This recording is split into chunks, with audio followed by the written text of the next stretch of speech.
Hello, good afternoon, and welcome to Live at the Waterhole, everyone. It is so wonderful to be back with you on this show. My name is Amy, and I will be with you on the Waterhole for the next few days. I'm really looking forward to it. And what a way to start here in Kenya at Old Man Lodge. Some beautiful elephant bulls that have come to cool down, and a giraffe that is hanging about.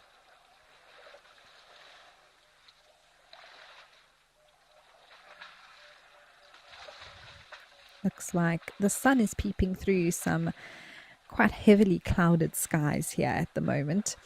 But remember that this is, of course, a live and interactive show, and I would love to hear from you. So please do make sure that you send through any comments or questions that you may have to me. We always have some wonderful chats as we go through these shows, and we really get to talk a lot more in depth and just have a lovely time discussing certain things and observing interesting and unique behavior, as well as just taking some time to relax and enjoy the sights and sounds of the African bush. You can send through those comments and questions through a variety of different ways, whether it's on the Wild Earth website or the app. You can also chat to us in the YouTube chat stream. Just remember to use @FC if you'd like to make sure those comments or questions come directly to me. Or you can join the conversation on X using the hashtag WildEarth.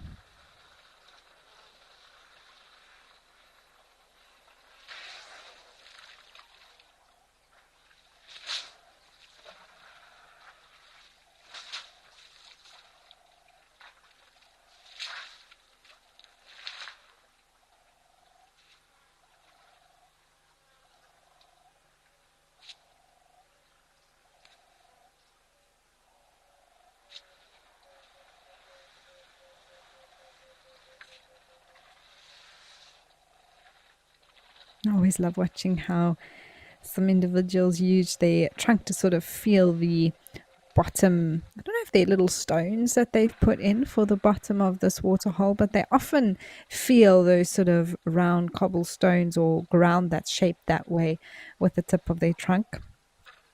Sometimes this pan is very full as well, so you don't even see this stony bit that's here.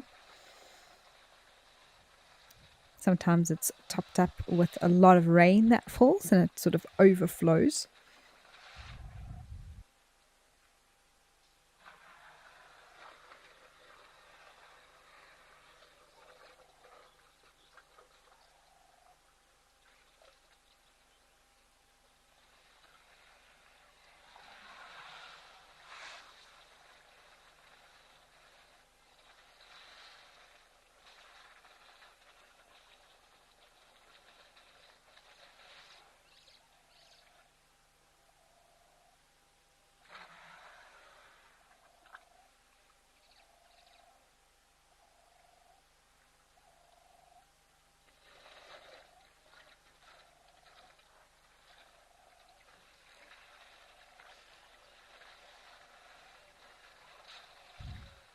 Been almost a month now since I've spent time with elephants, so I've missed them a lot.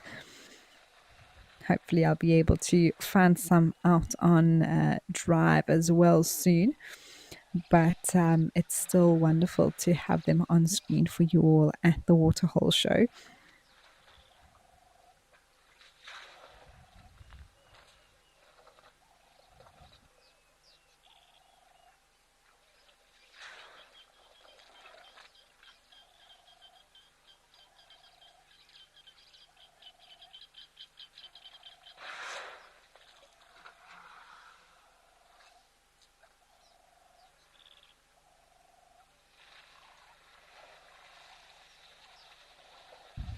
Anna, thanks so much. It is so good to be back at Live at the Waterhole. And yes, this morning's drive was lovely. I really, really enjoyed it. Of course, being back out again is the first time is always going to be special after a little break.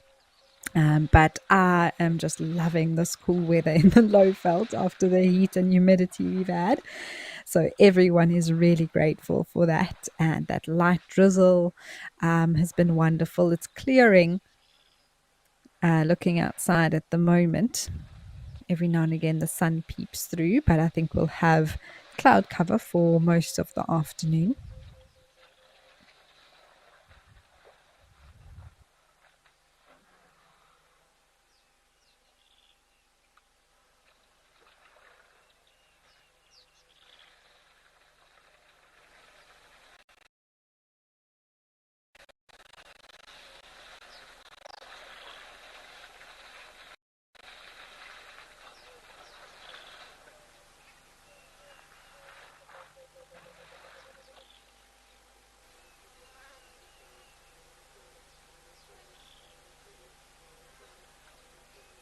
Sometimes we can see 4, even 5 elephant bulls arriving here at this waterhole to drink. Today's just 2, but they sometimes come and go. Some more arrive, some others leave. Sometimes they all here at the same time. And there are some unique, well, they're all unique individuals, but some of them are more obvious than others. There's one, I think, that has quite a big tear in his ear. There's another call that's known as One Ton, who has a huge pair of tusks, very iconic. I don't know when last he was seen.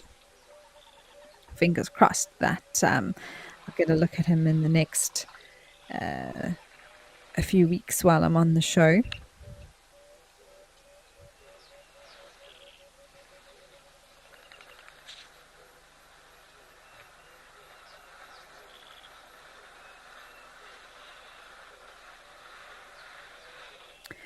Tolga, the average lifespan of an elephant is plus minus 60 to 70 years. So, depending on where they live and the main sort of what their diet mainly consists of, can vary that length of time. So they can be on average about 60 to 70 years, but some elephants have been known to live for 80 plus years that have been recorded. And sometimes elephants who tend to have a lot more grass available to them means that what they're eating is a lot softer on their teeth, which means that their teeth wear down slower and gives them an extra 10 or 20 years of life.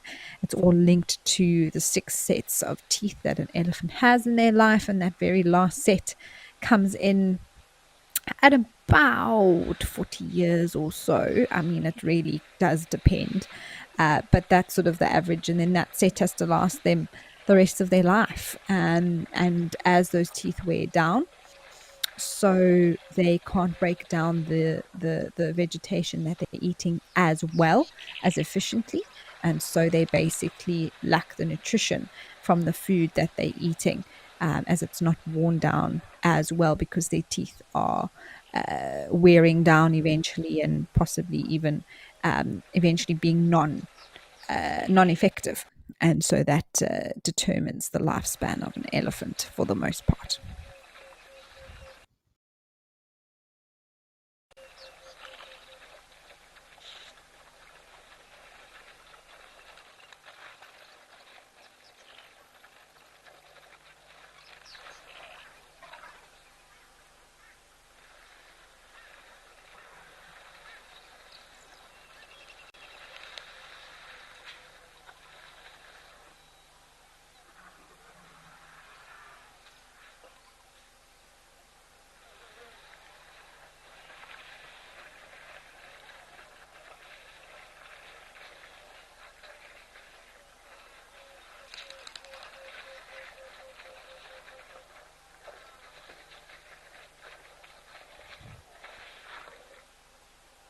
Safi, you'd like to know, you were wondering why the bulls flap their ears like that, if it has to do anything with regulating the heat. And yes, it most certainly does. So the ear is a really important tool that elephant uses to help cool down. And that ear sort of has a network of blood vessels in it, and a very thin skin as well that's covering it. So as they gently flap, so the air cools down that blood that's close to the surface. We've had to come over to Lentori now, also in Kenya, in East Africa. One of my favorite waterholes, I must say. It's such a beautiful spot here underneath these big trees in the shade. Looked like there was a mongoose that was moving around. We often see lots of little birdies here, as well as a troop of baboons that come through every now and again.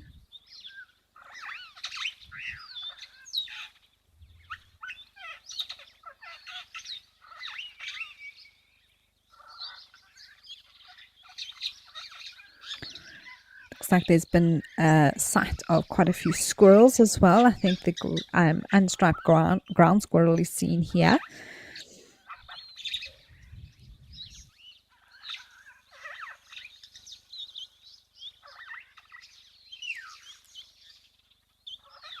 Oh, there they are.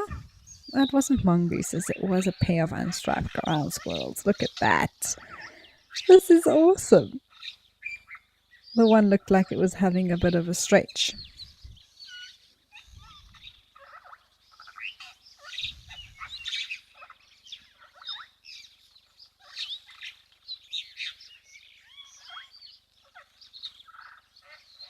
It's possibly nice and cool on the sand as well. Also digging, looking for little things to eat, whether it's seeds or nuts from fruits, or maybe they've buried something that they're looking for, who knows. Whoop. They do move very quickly, don't they?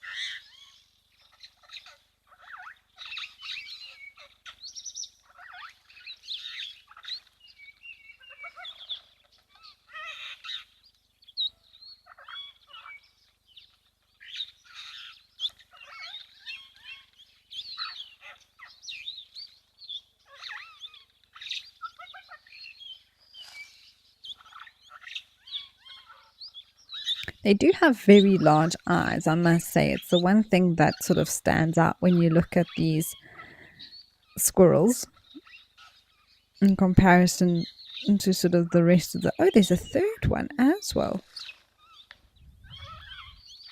I wonder if this tree isn't dropping... the trees in general might be dropping seed pods or something like that these guys are after.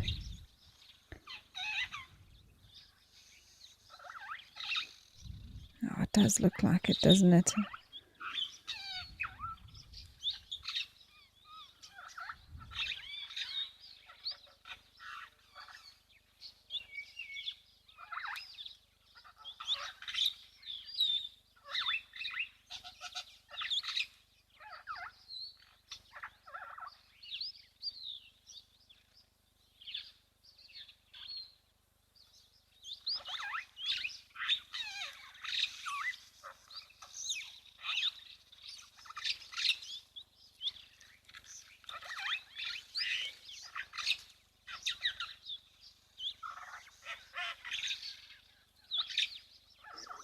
And being part of the rodent family, they'll have those big front teeth that are what they use a lot to be able to gnaw away at whatever they need to eat. Those actually look like pods from an anna tree, I must say. I can't confirm it at this distance, but it does look very similar to those sort of pods.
Sarah, that is a fantastic question. You want to know, why do all herbivores have eyes on the side of their heads? I suppose in comparison to us as humans or predators, or even think of baboons and monkeys, think of lions, leopards, any of those animals that all have eyes in the front of our heads. So, oh, there's some firefinches. Beautiful. Look at that.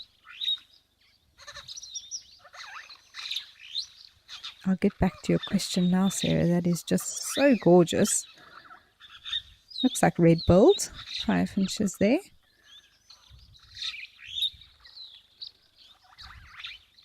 Wow, you can see the males are the ones that are very, very red. The females are a little bit less brightly colored. Oh, that is gorgeous.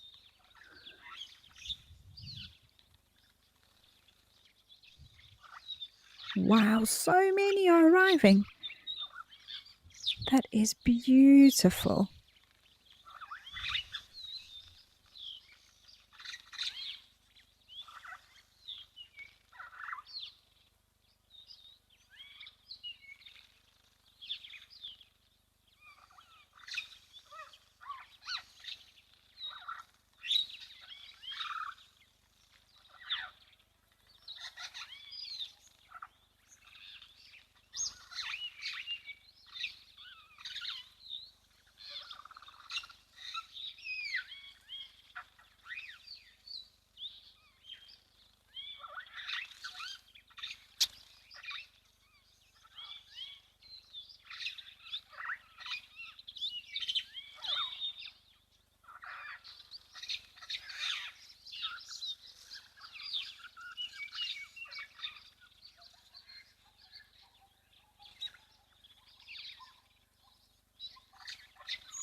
Maybe the reflection that's making their bills look red. I think they could also be Jamisons. It's just a bit tricky to say from here, but it does look.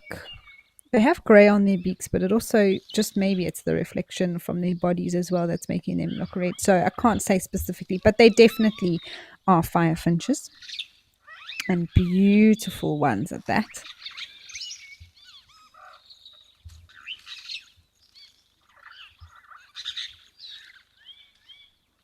Oh wow, that looks like a quelea, red-billed quelea, that landed there. I don't know if everyone saw that, a much larger bird with a very red beak.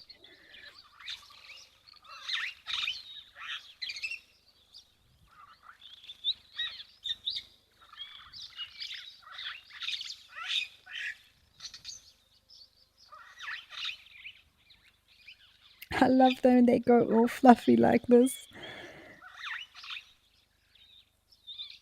puffing out their feathers, having a bit of a water bath.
seem to think that might be Jamison's. The female of a Jamison's has those very prominent red either side of the bill. Oh, the squirrel's coming to drink.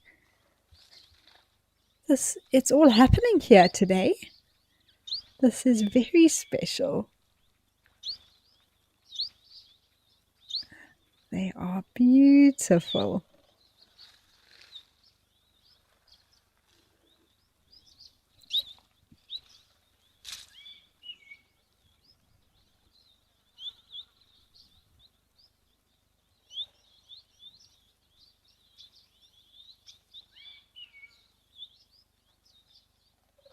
Wow, what a special sighting we're having here today.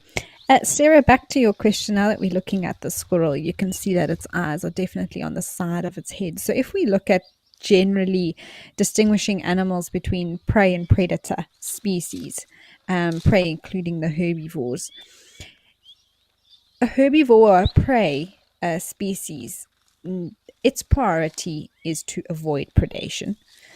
It needs to have very good periphery vision. And that's what the eyes on the side of the head give it. So it can see much wider from left to right, almost not completely behind it, but a very good field of vision. But it can't see very far. So its depth isn't as good, but it can see very wide. Whereas a predator, its niche or what it needs to be able to specialize in is depth, is accuracy, and being able to see far and locate prey and hunt it. Therefore, the eyes are in the front of its head. And so that's the basic distinction and why herbivores and prey species have the eyes on the side versus the eyes in front of the head. So I hope that answers your question, Sarah.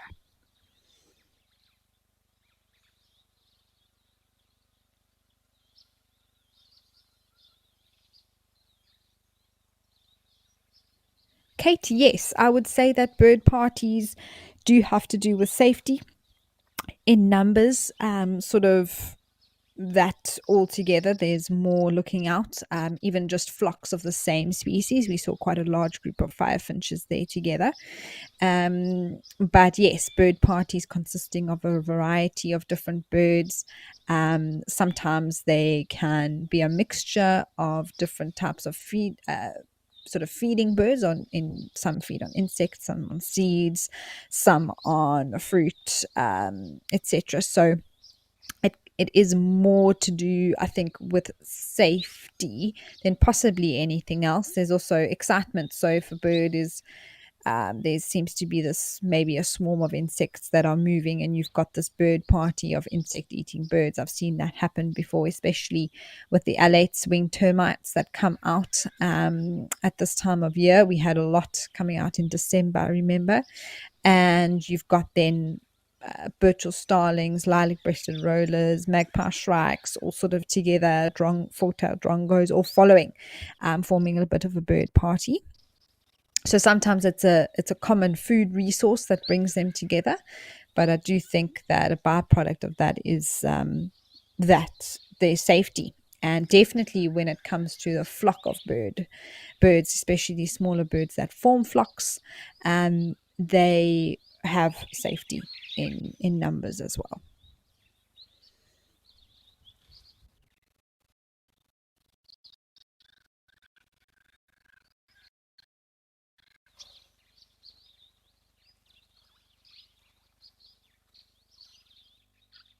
Oh wow, look at that. Looks like a blue waxbill, but it's got a pink beak. That's gorgeous. Wow, the colors today, we are being spoiled.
Well, this has been such a wonderful time here at Lentor. Just to mention that wax ball that we saw with a pink beak, I think was a blue capped blue wax ball, which is fascinating anyway.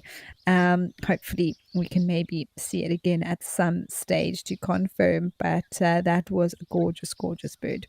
Let's head over to Tembe for some elephants.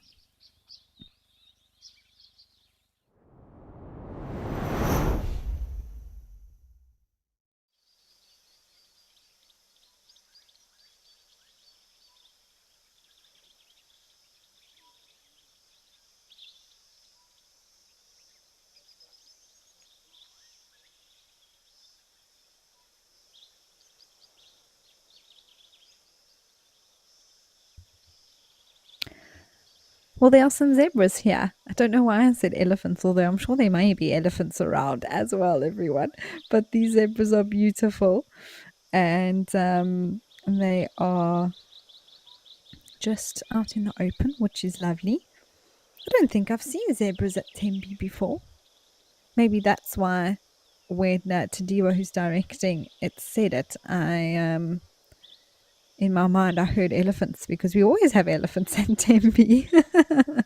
But these are some beautiful, beautiful zebras. And the one on the right seems to have a short tail. Don't know if everyone's seen that. Usually that means it's the stallion. They have oftentimes have bitten off tails, usually from another stallion that has bitten off their tail. The males have sometimes very vicious fights over females. And zebras have some seriously sharp teeth. Definitely not an animal you want to receive a bite from.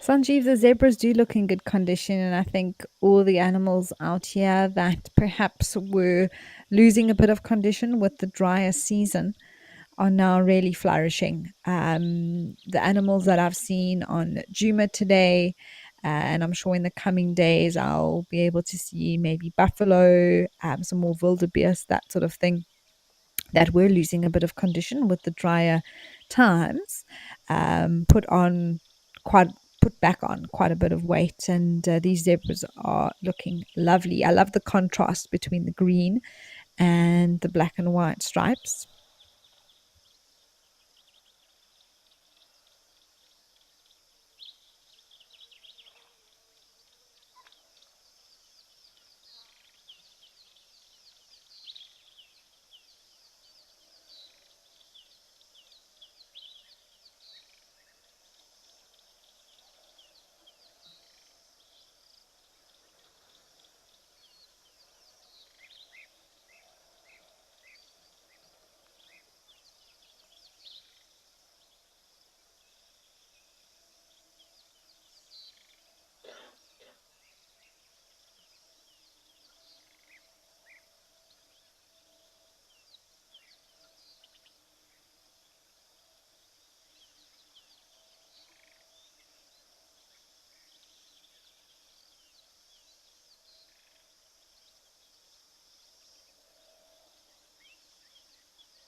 Also see an interesting pattern on this zebra's sort of rump top of the hind leg area. I don't think that's necessarily from scarring, actually just a genetic difference with this particular zebra and how those stripes have formed there.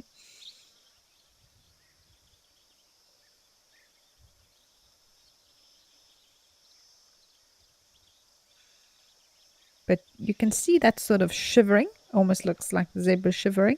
But that is, I think, I don't know if it's a conscious thing. It almost seems like it is instinctual in a way, that sort of shivering or moving of the skin. But that has to do with flies. And out here, I can only imagine how humid it is in northern KwaZulu Natal, Maputoland, where Tembe is. It's a very humid area. That heat, together with a lot of flies, these zebras are constantly swishing their tails. You can see that movement is just constant, they never stop. And twitching is the word I'm trying to think of to describe their shivering skin.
So, George, you're asking if it's ever happened that any of the zebra species have mixed.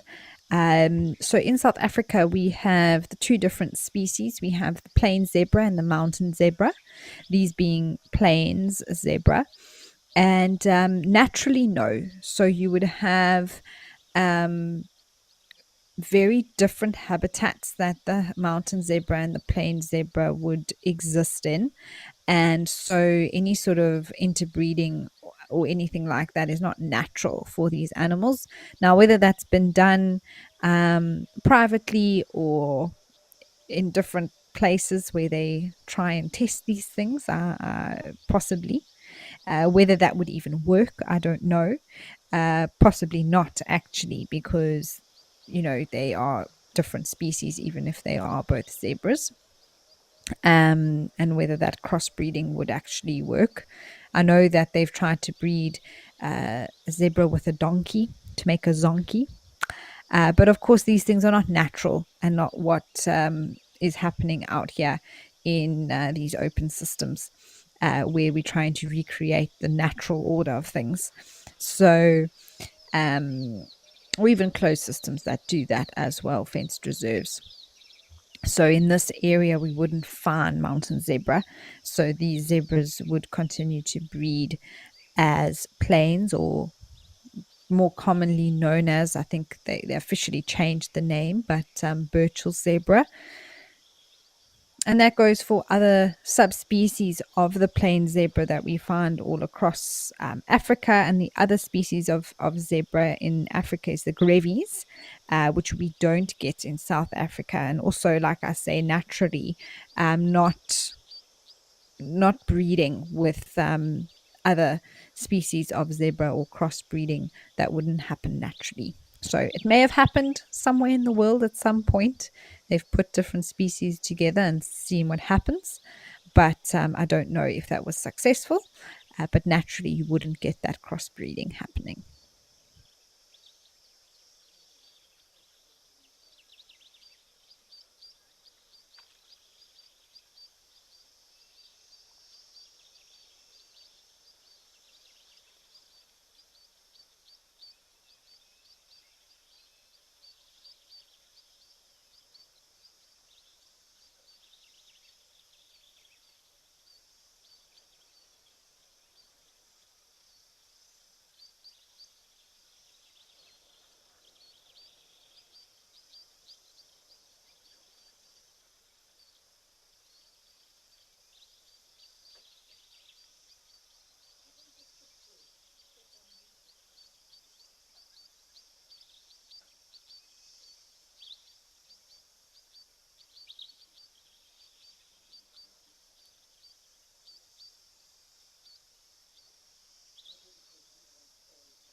So this group here would be what we call a harem, most likely. I mean, I haven't had too close of a look at the other individuals, but the one with the shorter tail, definitely a male. And likely what this sort of group is that stallion and his mares. So there would be these three others, most likely to be females, and he would sort of look after them and breed with them. And the harem then consists of him, the females, and their offspring, which can be male or female. And generally, when you see smaller groups or even massive herds of zebra, they're all made up of these smaller family groups that consist of a stallion, the mares, and their offspring.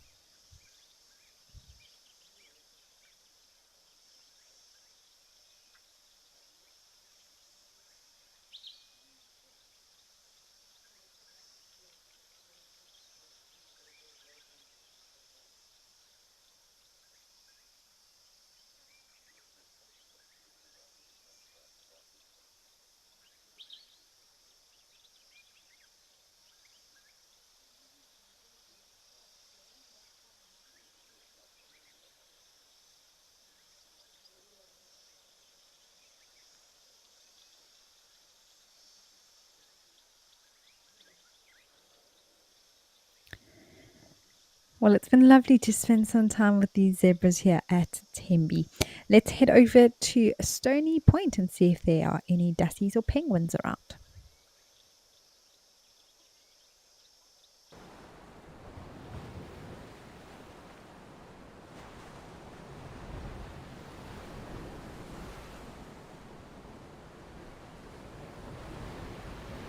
Well, it looks like a beautiful day in the Cape. Wow. The sun is shining, the sea looks so calm. Wow, a lot of birds out here. Look, mostly like cormorants that have gathered.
And these would have all been out fishing, basically, looking for food. You can see some birds are still in the water, and then they come out and they need to dry off.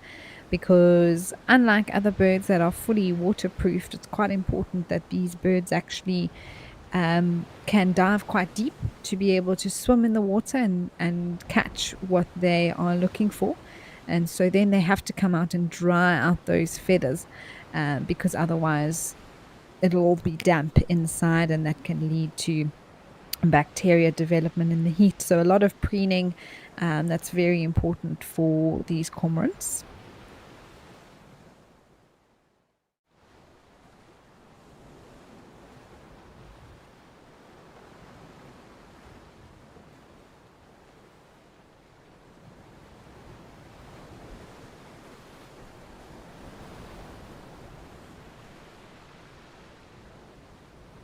Joanne, hello, lovely to hear from you. I know you love Stony Point, and I'm so glad that we have come back here. I've also missed it.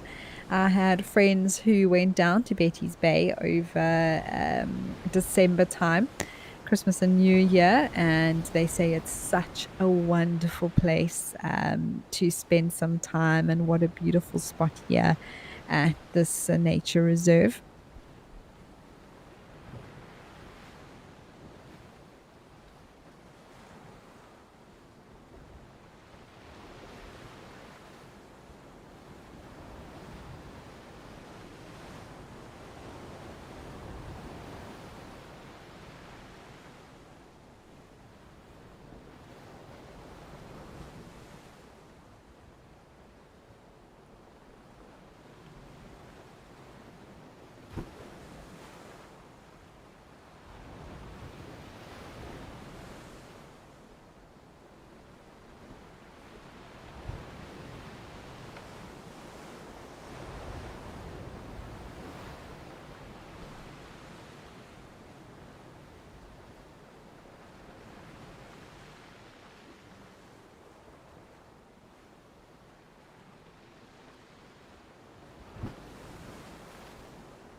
Catherine, hello. Thank you so much for sending through that info about the interbreeding of the zebras in the different areas. I'm going to have to do some more reading just to check exactly how that worked and if that's something that they've now classified officially as a different species, or if that is something that happened but hasn't necessarily led to the success of, what do they then call the offspring of, for example, something that is but from a mountain and plain zebra mating, or a gravies and plain zebra. So that's an interesting one.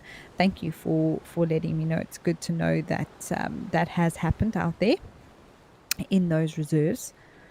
It's fascinating to think of that, though, and how that works and the impact that that might have on those populations.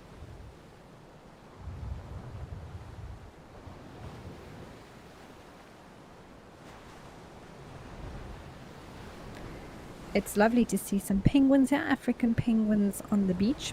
There sometimes are quite a lot of them around, but probably out finding something to eat at the moment. A few Egyptian geese there just to the right as well.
Oh, hello.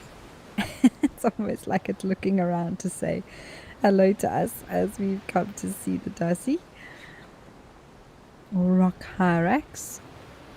We were spoiled at the end of last year with so many adorable sightings. There was a female Dussie here with 3 babies that we just got the cutest views of, sitting on top of her, suckling, sitting on top of each other. That was really adorable.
This really is the most cormorants that I've seen here at Betty's Bay at one time.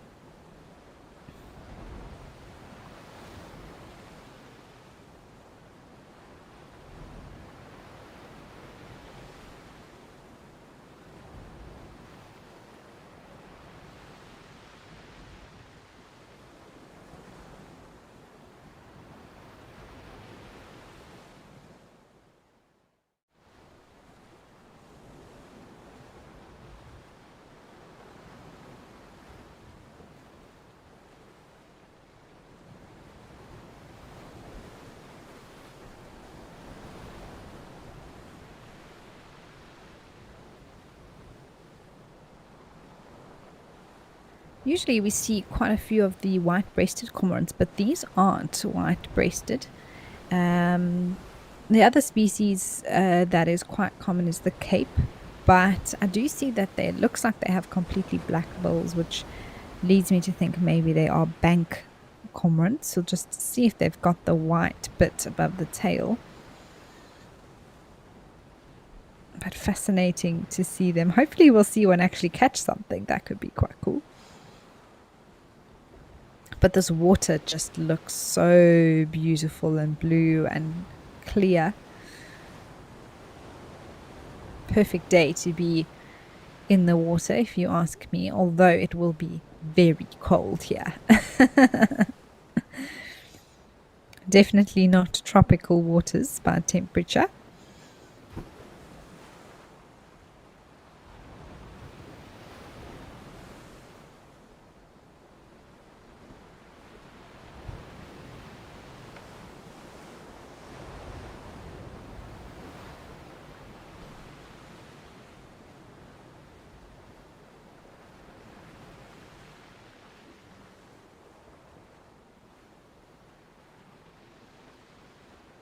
Oh, that one did get something. Everyone saw that. It had something in its beak. Maybe it was just a piece of seaweed or a bit of, I don't know, it'll get bark around here from a tree or something that's floated into the water. Always possible.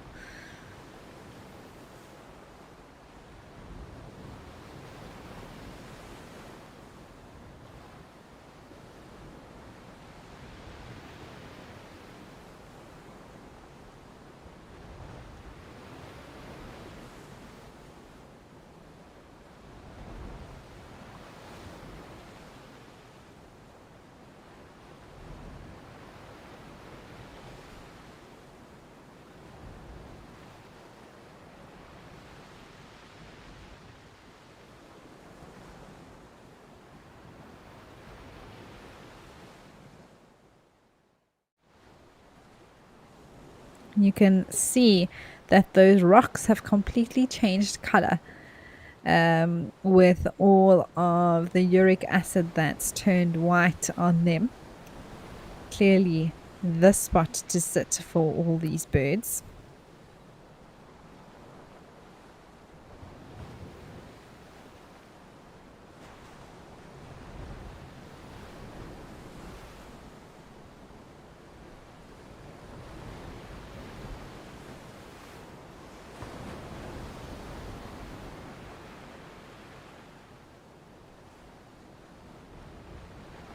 So those rocks would be that browny grey color underneath, but they've completely changed to be white, and that's from the bird poop, basically. That's just been pooped there continuously over, I don't even know how long. Years and years and years and years.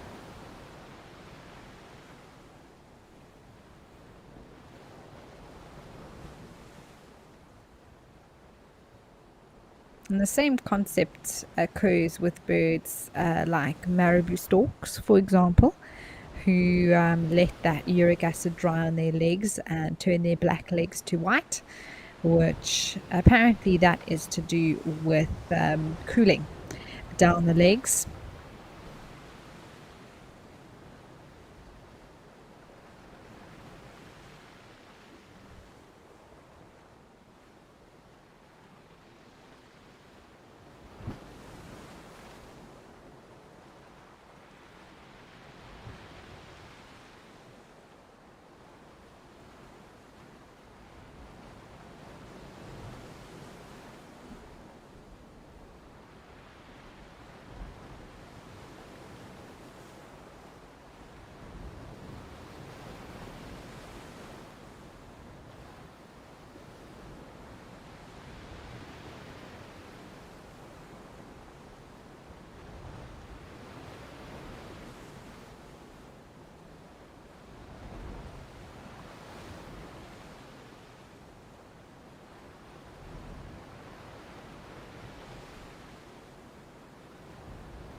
There's also the sound of the ocean is so lovely here at Stony Point, and it's something that I really enjoyed over this December time, being able to go down to the coast. I miss the sound of the sea now, so it's lovely to have this spot to be able to hear it again. There's the white-breasted cormorant I was talking about.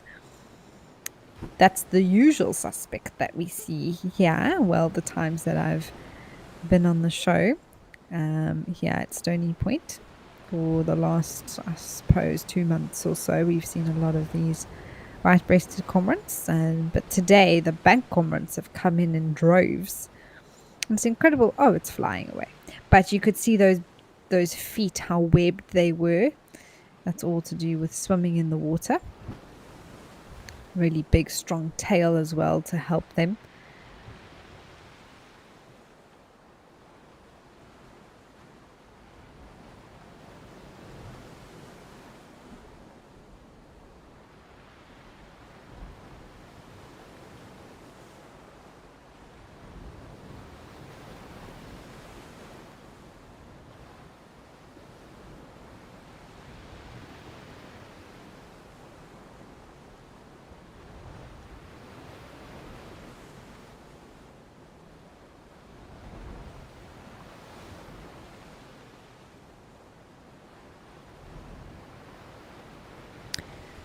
All right, let's head back up to Kenya for some elephants.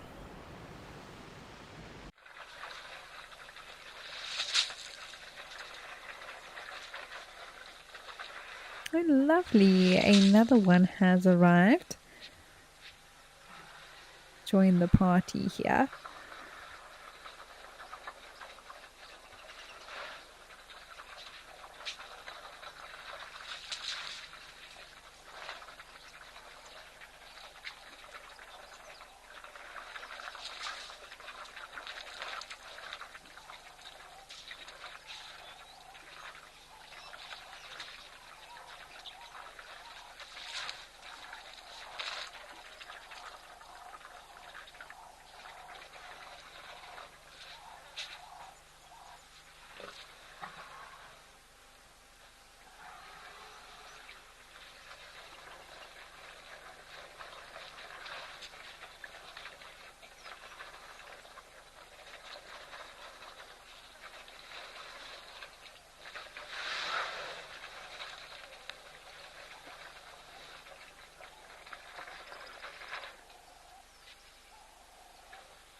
Well, we've come over to Naledi here in Olifants West Game Reserve, where an elephant has come to drink. And just how green is it here? I know we keep saying that, but I haven't been to this location for a while. And it's really awesome to just see it flourishing now in the summer.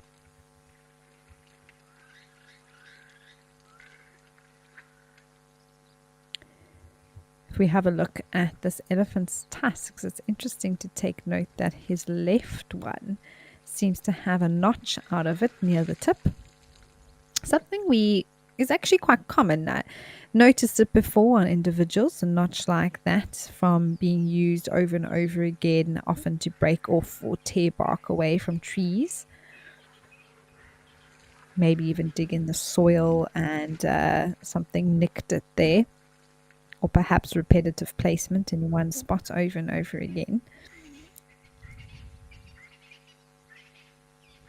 And that tends to mean that this elephant is left tusked. So elephants do indeed tend to favor one side over the other. And this elephant, just because of the use more than on the left hand side, we could assume perhaps that this elephant is left tusked. But some elephants, it's very obvious. You'll see the one that is shorter and much more shiny, more used more frequently, becomes very apparent. And you can see whether it uses its left or right tusk more.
It's also interesting to just take note of the waterhole on the left with the red coloration there, and it looks like there's a bloom of cyanobacteria or blue-green algae. Don't be deceived by the name. It can be red sometimes, and that is not a good sign for the waterhole. That bacteria is highly toxic, and hence this elephant drinking from the trough, although the elephants do tend to drink from it anyway. They favor that and then use the water from the natural water hole to splash on themselves. So we'll see if this elephant does that. But basically what's happened is that this water hole has an excessively high concentration of minerals like phosphorus and nitrogen elements. That has then led to this bloom, as well as the very high temperatures. Sunlight and heat makes this bacteria grow a lot faster, and it feeds off phosphorus and nitrogen. And that phosphorus and nitrogen can, of course, come from something like lightning, and it can also come from animals defecating in the water, urinating, increasing those levels of nitrogen and phosphorus. And so really the only solution in these wild places is rain and a lot of fresh water that needs to come in and dilute the concentration. Oh, wonderful. I mentioned the baboons earlier, but let's head up to Lentora and see them.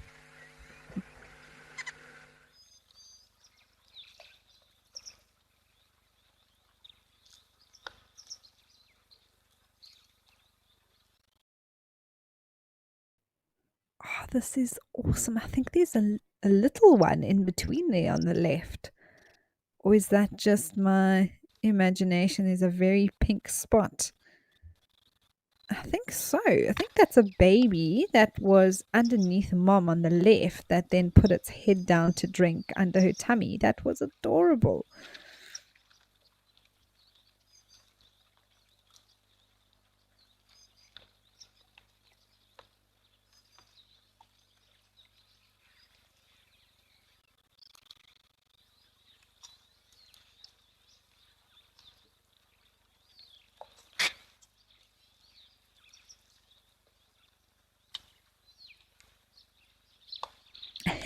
We have a visitor, everybody. Hello. Fascinated with the camera.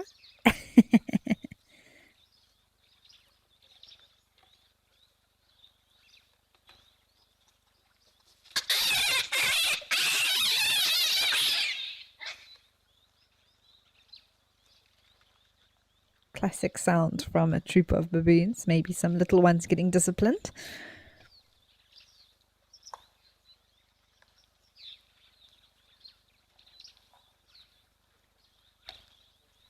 Is that mom with the little one on her belly again? She's walking away now.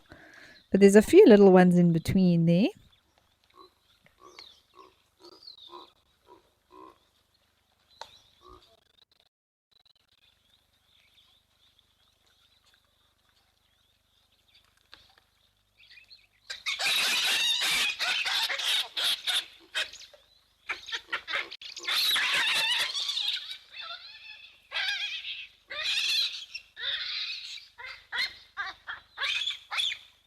Sposset is amazing, isn't it? It's really lovely. What a sighting. I think space at the waterhole is also limited, so there may be some bigger ones chasing some smaller ones away.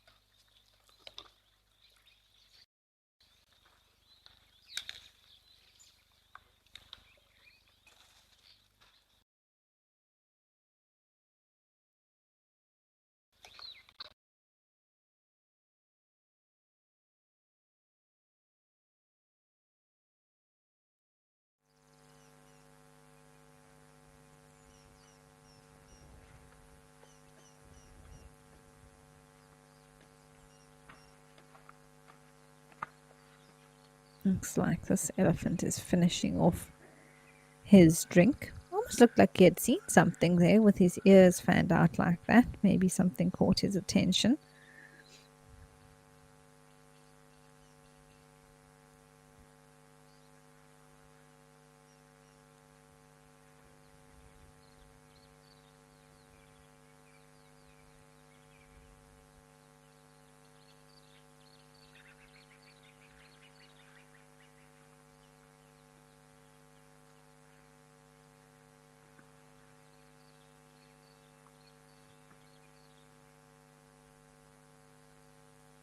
He's probably going to head off now and start feeding.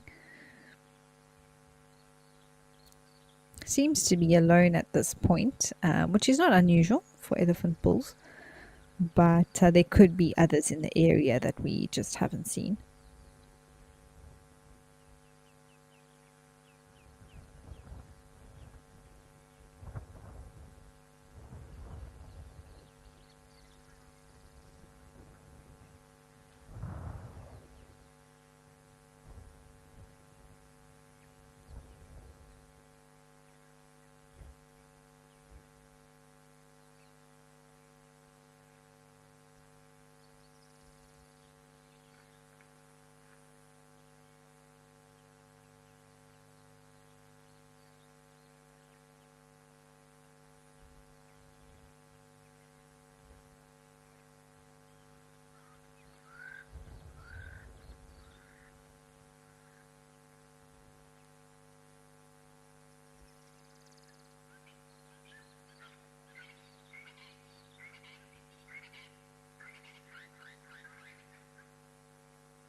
can see on this particular tree how many animals have rubbed up against it just by the difference in coloration there.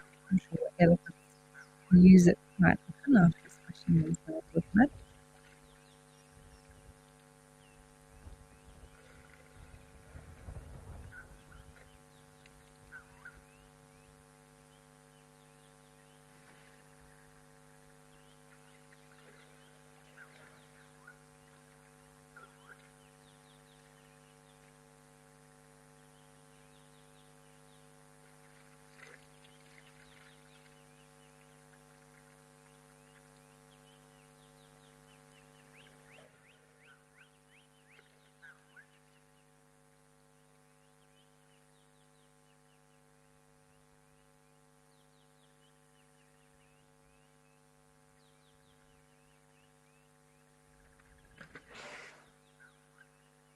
Often animals will use something like a rubbing post like that after they've sprayed themselves with mud.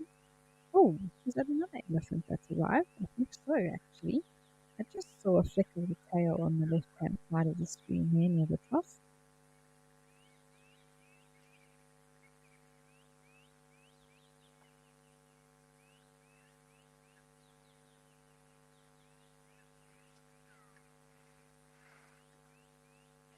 I wonder if that's not why this elephant is moving away.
Sure, hi.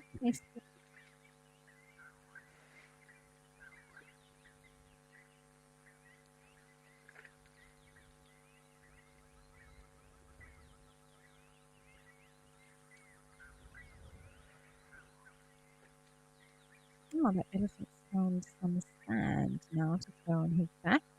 Like I say, I think there's actually another one drinking at the moment, and I think that's why he moved off. Remember when we were watching and when we cut across from Lentor from the baboons, we saw that he had his head out and his ears open and he was looking in a particular direction.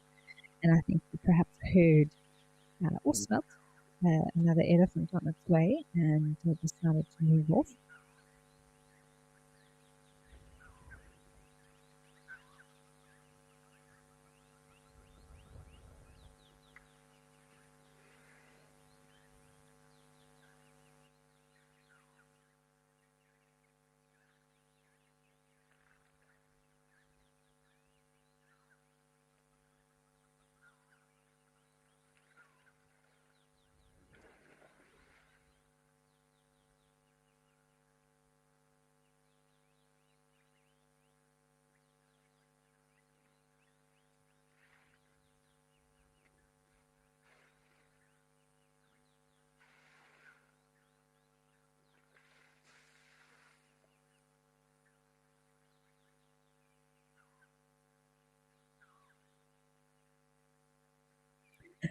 Speaking of which, let's head back up to that spot where the camera seems more stable now.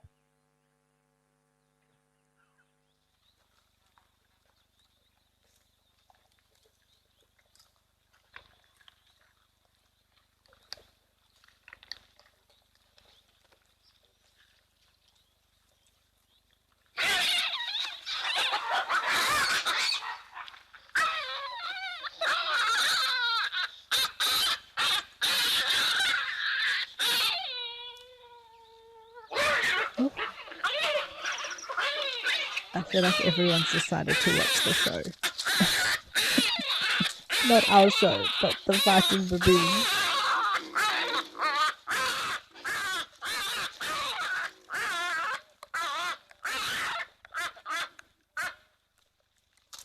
They literally all stood there and just watched as someone had a hissy fit.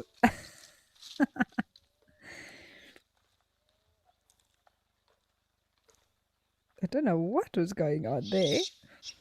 Someone was very upset.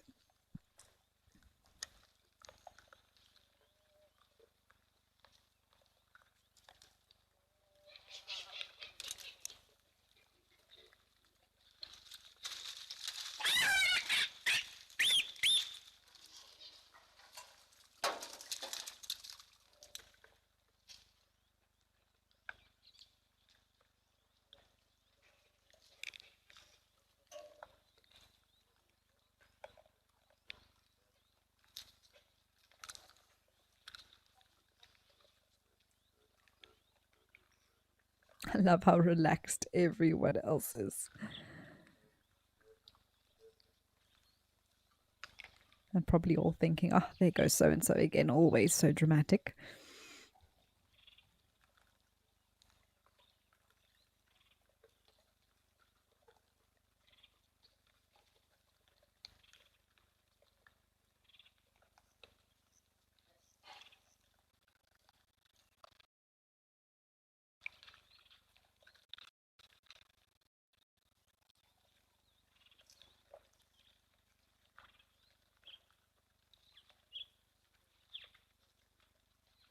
I love watching a troop of baboons. They are fascinating.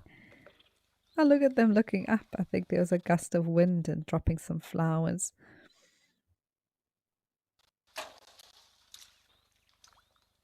Petals, I'm not sure, from this tree.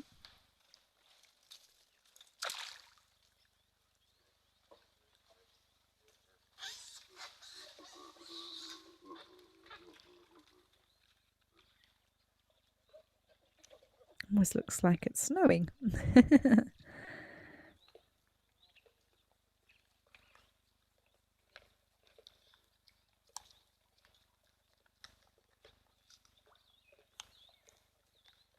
Lady Macbeth, you say baboons scare you.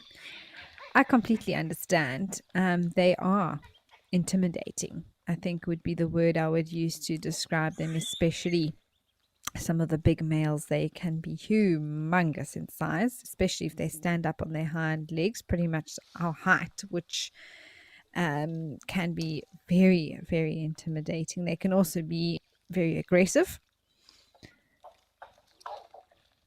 towards each other, and also if they feel threatened.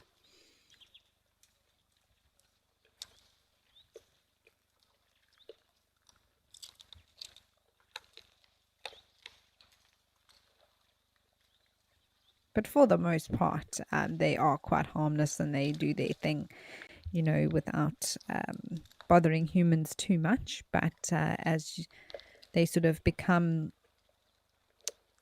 more part of human civilization in certain areas, or even in parks or lodges where they are part of the environment that we've placed ourselves in, it does become a little bit of, let's say, a potential is created for conflict with them.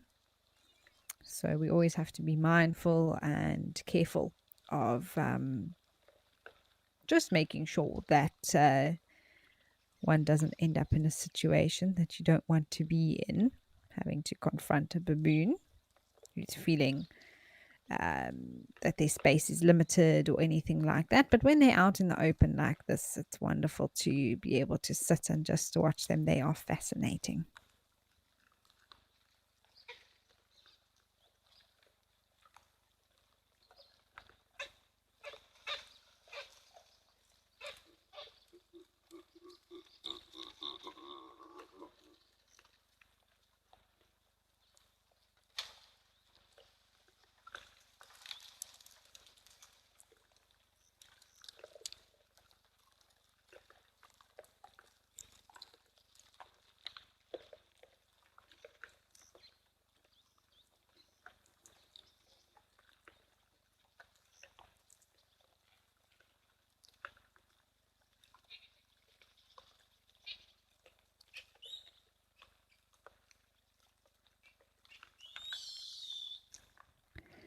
there's a baboon here, just above the one with its tail sticking up in front of us. Is it missing its top lip? Looks like I can see its teeth, the whole front of its mouth. Unless it's just holding its lips that are curled in. Fascinating.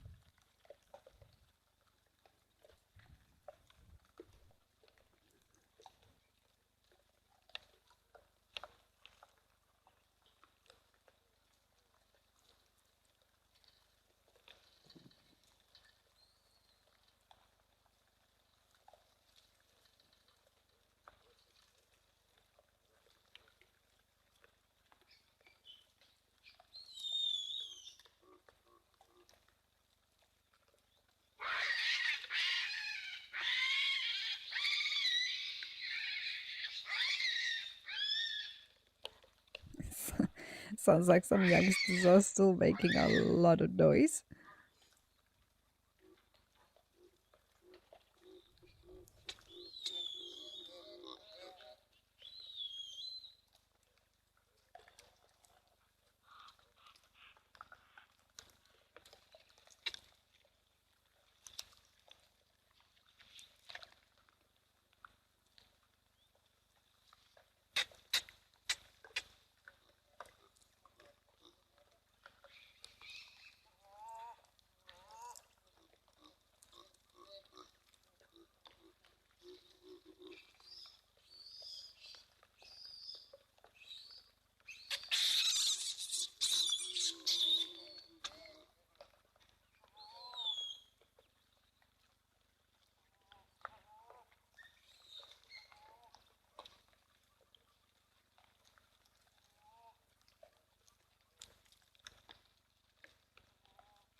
Moonbeam Smith, yes, absolutely. When they yawn, you just get to see all those teeth and those huge canines. You see there, the bigger one chasing the smaller ones.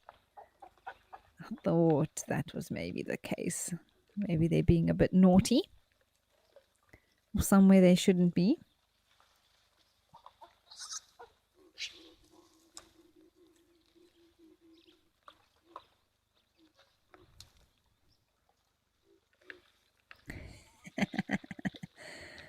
I love when they come up to the camera.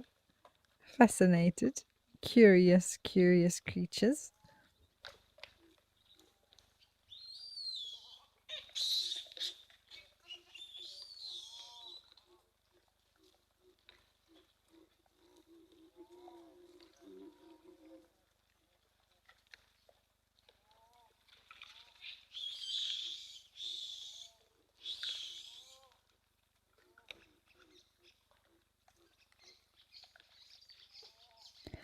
I suppose it's difficult to age the baboons, other than when they're obviously young or when they're fully grown.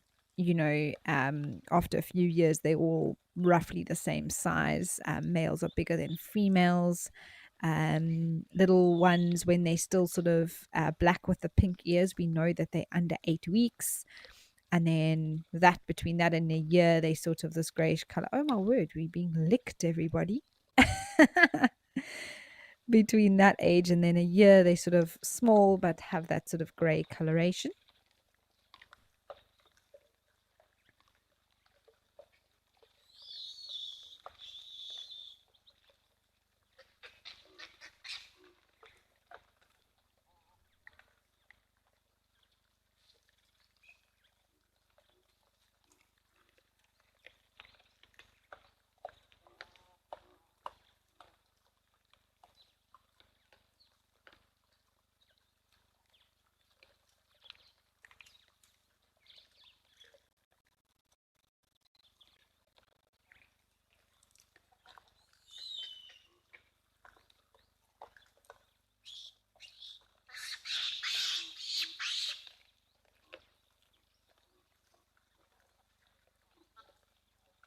So all these sort of smaller baboons are anywhere from a year to about 6 or 8. And then once they're over 8 years old, they are considered mature.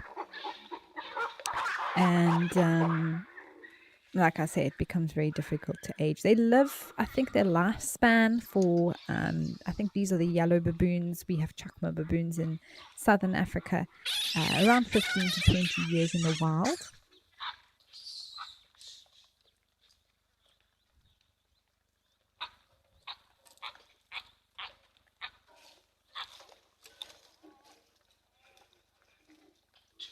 Quite a few big males hanging around here now.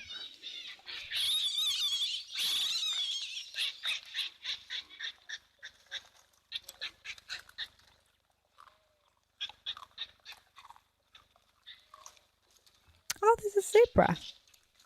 Lovely.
Yes, Mindy, hello. It is so fascinating how they sit the way we do. I think that's why we enjoy watching them so much, as we see many sort of human behaviors in them.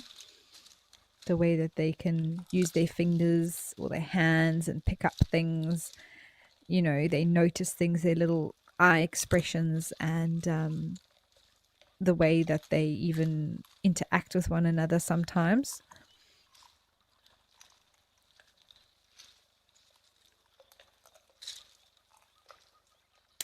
Lovely. Let's head over to Namibia for some giraffe.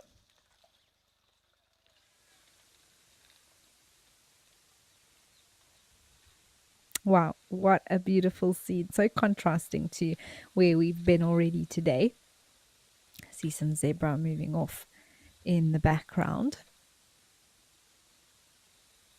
And it's lovely to see it turning a bit green. Wow. Definitely they've had some rain here in the last little while.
This is a really beautiful giraffe, I must say.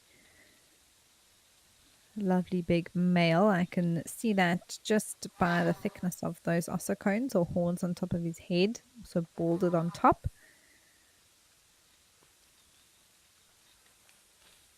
Going down for another drink.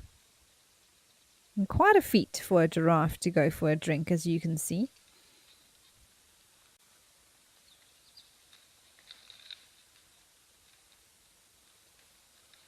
Amazing how the body's adapted to allow for that bending of the head down, and the blood vessels that have one-way valves so that the blood doesn't rush to their head.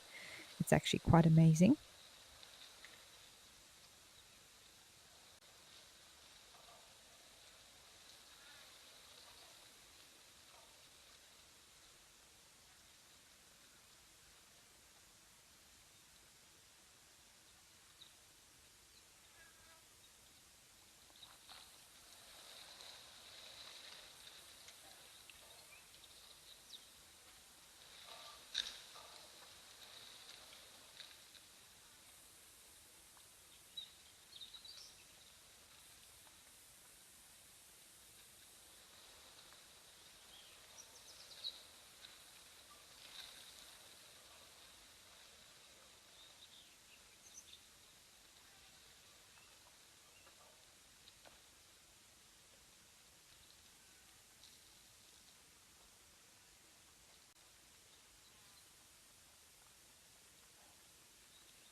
Moonbeam Smith, it's an interesting comment about the valves, but the way it works is so those blood vessels that the natural flow of the blood is to go down the neck.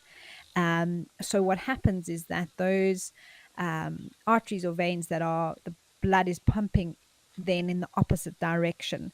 So that's why they wouldn't need a valve to stop the blood from flowing the correct way.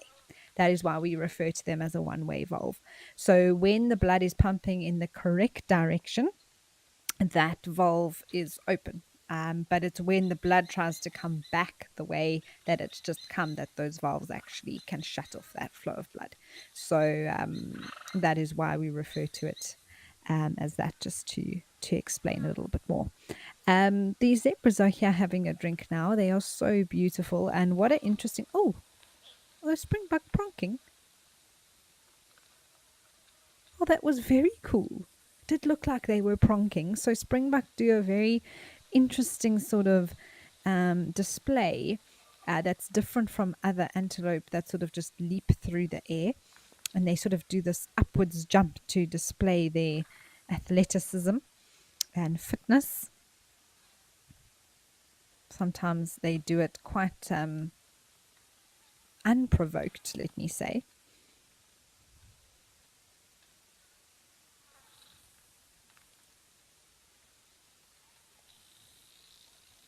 Well, that was a bonus. But what an interesting chat we've had today about zebra as well. Also learning something new regarding to the interbreeding of these species. And I'm definitely going to read up a little bit more about it. But I can imagine that the interbreeding of plains zebras with other endangered species, for example, the gravies or even the threatened one like the mountain zebras, can be an issue because it's diluting the gene pool. And that is something that conservation, I'm sure, is looking into in places like Etosha and in East Africa where the Grevy's zebra occurs, and how do we protect these animals and their gene pools, and what is causing the interbreeding. Like I say, not necessarily something that's natural, shouldn't really be happening. But are the oh, now the zebras are running. Sometimes they do just sort of cause a chain reaction, though. Maybe they get spooked and run away. The springbok are looking quite relaxed now, though. Anyway, it's thank you for that info, Catherine, earlier, and it's fascinating to see where we'll go with that, especially for endangered and threatened animals when they start breeding with other species or subspecies of the same animal. It really can become an issue.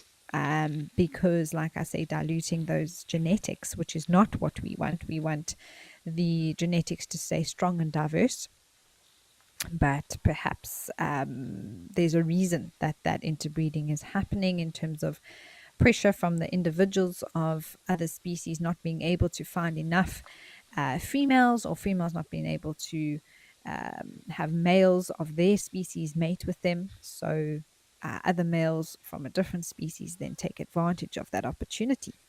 So it's an interesting one, and something that I'm definitely going to find out more about. So this is why I love the show, and we get to go into topics and also broaden my horizons along the way.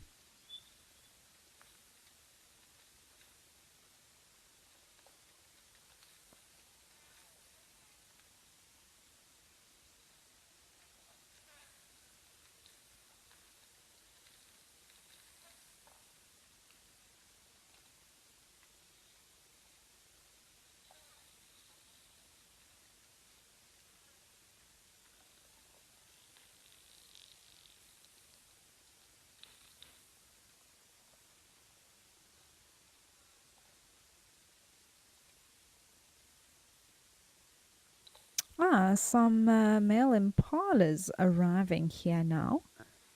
Wow, look how wide though that one's horns are on the right hand side. Well, on the left of the right hand side. Goodness me.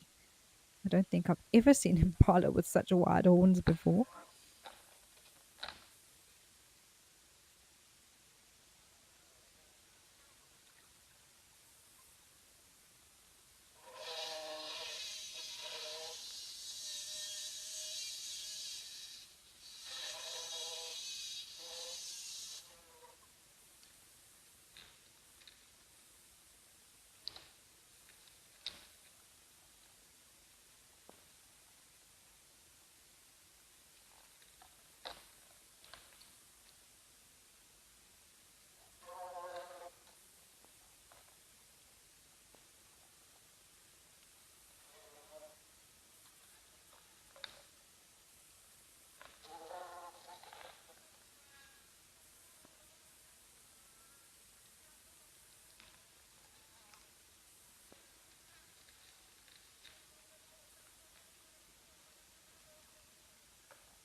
Wow, there's that individual with those wide horns. Goodness me. It doesn't even look like impala horns, to be honest with you.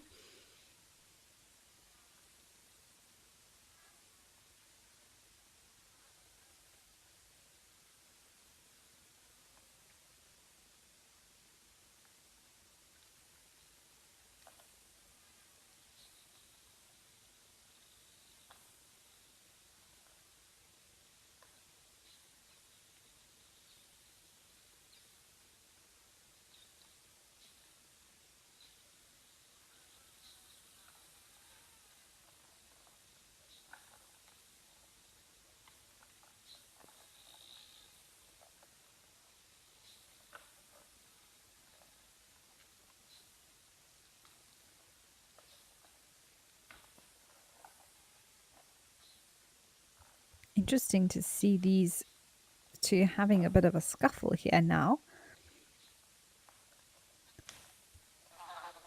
Always fascinating, something that we don't necessarily expect at this time of the year per se, but the boys can sometimes want to practice their horn clashing. But some cool news is that there are some buffaloes at Shalati, so let's head over there.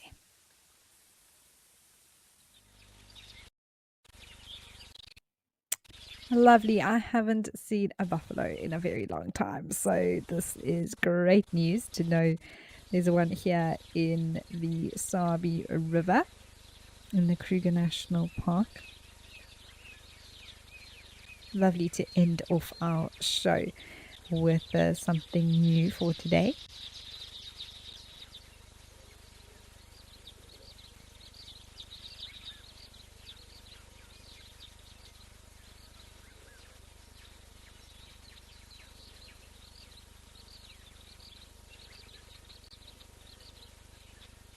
You could see his dewlap, that bit of sort of saggy skin under the neck, dipping in the water as it's ruminating, chewing its cud. It really has been such a wonderful show today. Thank you so much to everyone for joining us. I can't believe we've come to the end. It's flown by. Penelope, it's such a pleasure. You say this is your lunchtime therapy. It was wonderful to have you with us. Lenny, it's a pleasure. I'm glad that you enjoyed the show today.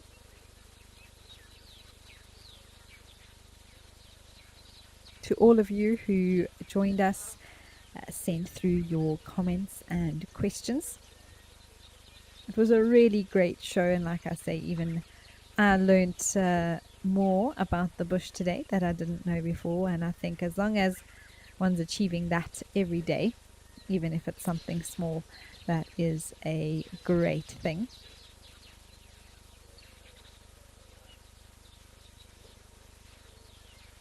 Now the show will be back again tomorrow. I'll be live with you all same time, same place for the Waterhole show. We will also be live this afternoon at 4 p.m. for your sunset safari right here on Wild Earth. I'm very excited to get back out there again, and I hope that you all will join us for that later today. But it's been a lovely time with you all, such a relaxing scene here in front of us, as well as some lovely sightings throughout the Waterhole show today. Remember, like I said, we'll be back tomorrow. So from myself and all the team here at Live at the Waterhole, we wish you a pleasant day or evening ahead, depending where you are in the world, and we'll see you again tomorrow. Goodbye.